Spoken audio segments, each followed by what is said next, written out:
भाऊ, काँग्रेसचे प्रदेशाध्यक्ष हर्षवर्धन सकपाळ आहेत. यांनी एक विधान केलेलं आहे की कोण देवेंद्र फडणवीस आम्ही ओळखत नाही, अशा उद्गारार्थी त्यांनी हे जे आहे ते मत मांडलं.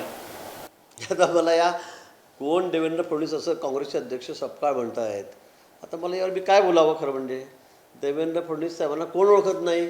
आज राज्यातले ते सर्वात तरुण महापौर त्यावेळेला 95-96ला मला वाटतं त्यावेळेस त्या काळ असेल 35 वर्षाचा, तेव्हा ते महापौर होते तरुण, सर्वात तरुण. नंतर ते मुख्यमंत्री म्हणून ते समोर या राज्याने बघितलेले आहेत. 6 टर्म झाले ते सतत निवडून येत आहेत आणि त्यांचं कार्य, त्यांचं काम, त्यांच्या कामाचा आवाका मुख्यमंत्री म्हणून 3-3 टर्म लोकांनी बघितलेला आहे.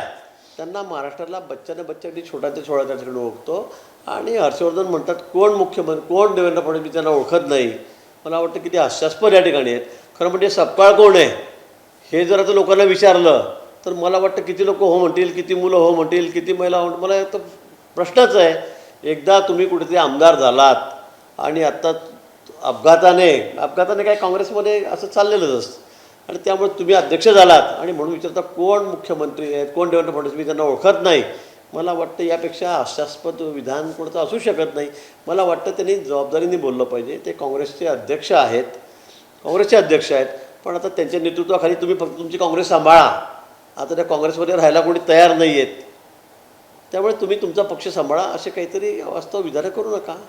सर, दुसरं एक महत्त्वाचं म्हणजे राहुल गांधींनी एकंदरीत मतचोरीबाबत आंदोलन केल्यानंतर आता महाराष्ट्र काँग्रेसने आम्ही राहुल गांधीजीच्या पाठीशी अशा प्रकारची सह्यांची मोहीम घेतलेली आहे. हर्षवर्धन सकपाळ यांच्या नेतृत्वाखाली आज या मोहिमेचा शुभारंभ झालेला आहे. मला वाटतं राहुल गांधी जे बोलत आहेत आजकाल अगदी कॉमेडी चाललेली, मला असं वाटतं कॉमेडीच चाललेली आहे. आता निवडणुका होऊन आता वर्ष झालं आणि आता तुम्ही काहीतरी मध्ये मतपत्रिका दाखवतायत. एखादं नाव 2 ठिकाणी तर 3 ठिकाणी येतं, काय येतं नाही येत हे दाखवतायत. मला वाटतं लोकसभेच्या वेळेला तुम्हाला एवढं यश मिळालं, त्यावेळेला आम्ही मतपत्रिका पुढे आणल्या का, कुठे त्या नावं पुढे आणले का, कुठल्या कोणाचे नाव कुठे आहेत काय आहेत म्हणून स्वीकारलं पाहिजे ना. आपण स्वीकारलं पाहिजे. यश अपयश पचवता आलं पाहिजे, मला असं वाटतं. आता लहान मुलासारखं काहीतरी ते पुस्तकं घेऊन फिरतायत, हे 2 ठिकाणी नाव आलं, हे 3 ठिकाणी नाव आलं. मला वाटतं हे अतिशय हास्यास्पद आहे. याला कुठेही आधार नाही आहे कायद्याचा, नियमांचा. आणि आता फक्त आपल्याला बोलायला काही कुठला विषयच नाही. मोदीजींचं एवढं अफाट कार्य देशामध्ये आहे, देवेंद्रजींच्या नेतृत्वाखाली महाराष्ट्र एवढा पुढे चाललेला आहे आणि त्यामुळे आता कुठेतरी विषयांतर करायचं आणि हे बोगस मतं घेऊन आलेत, बोगस नावं आलीत, अशा काहीतरी फालतू गोष्टी पुढे आणायच्यात. हा उद्योग आता सध्या राहुल गांधीचा चाललेला आहे. महाविकास आघाडीने सुद्धा याबाबत संशयित असलेले मतदारसंघ जे आहेत जाहीर केलेले आहेत. त्यामध्ये 13 मतदारसंघ आहेत, त्यामध्ये खामगाव आहे, इतर सगळे मतदारसंघ आहेत.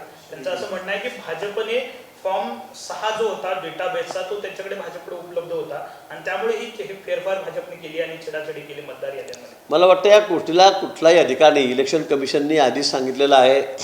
त्यांनी सांगितलं तुम्ही शपथपत्र द्या. राहुल गांधी म्हणतो मी शपथपत्र देणार नाही. मला वाटतं अगदी गमतीशीर विषय चाललेला आहे, गमतीचाच आहे. आतापर्यंत अशा पद्धतीने हार जीत अनेक वेळेला झाली पण असं ऑब्जेक्शन कोणीच घेतलेलं नाही. पण आता फक्त आपल्याकडे कुठला विषय शिल्लक राहिलेला नाही. कुठेतरी विषयांतर करायचं, लोकांचं मत इकडे तिकडे विचलित करायचं कामांवरून आमच्या, आणि म्हणून हा प्रकार चाललेला आहे. दुसरं काहीच या गोष्टीला काही अर्थ आहे का, आधार आहे का कुठला काही. निवडणुका झाल्यावर मग आता म्हणतात तुम्ही ते पेट्याने आता बॅलेट पेपरचं घ्या. आता बॅलेट पेपर संपला, आता म्हणतात मतदार याद्या खराब आहेत, त्या चुकीच्या आहेत. मला वाटतं काही ठिकाणी प्रिंटिंग मिस्टेक किंवा काही असून 1-2 नावं इकडे तिकडे होऊ शकतात. हे आम्हालाही म्हणजे आम्ही आमच्या मतदारसंघात बघतो की 2 ठिकाणी नाव कसं आलं, कोणाच्या फॅमिलीमध्ये 4 लोकांचे नाव आहे, 3 लोकांचे नाव गायबच होतात. हे होतं ना प्रिंटिंग मिस्टेकमुळे. पण अशा पद्धतीने काहीतरी सगळ्या निवडणुकाच आम्ही पद्धतीप्रमाणे जिंकलेलो आहोत, काहीतरी त्याच्यामुळे षडयंत्र झालेलं आहे, याला कुठेही आधार नाही. याच मतदाराच्या लोकसभेच्या वेळेलाही होत्या. यातल्याच मतदारसंघात 2-2 नावं असतील, ते लोकसभेच्या वेळेलाही होते ना, असतील ना, चुकून आले असतील. प्रिंटिंग मिस्टेक एखाद्या म्हणून 2 ठिकाणी फॉर्म भरतो, 2 वेळा फॉर्म भरतो, त्याचं घर बदललं, दुसरीकडे राहायला गेला तर तोही फॉर्म भरतो, जागा बदल म्हणून, वार्ड बदल म्हणून आलंही असेल.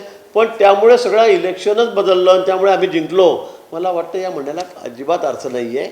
अतिशय चुकीचं आहे आणि पोरकटपणा या संदर्भामध्ये हा राहुल गांधीचा चाललेला आहे.